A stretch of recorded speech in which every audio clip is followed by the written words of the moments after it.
Napatingin ang bagong nurse sa head nurse nang sabihin nito ang isang bagay na hindi niya malilimutan kailanman.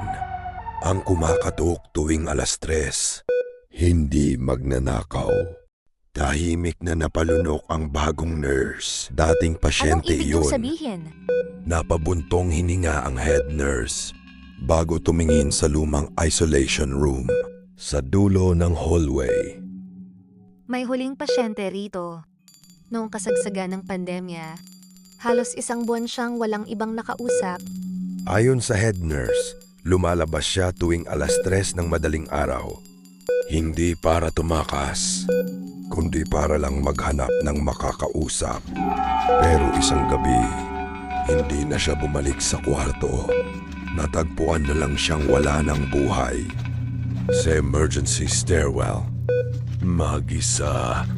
Mula noon, kapag sumasapit ang 3:00, may maririnig na 3 katok. At kapag binuksan mo ang pinto, wala kang makikita. Pero sa CCTV, may isang pasyenteng nakasuot pa rin ng quarantine gown na dahan-dahang naglalakad sa hallway. Mahinang ngumiti ang head nurse.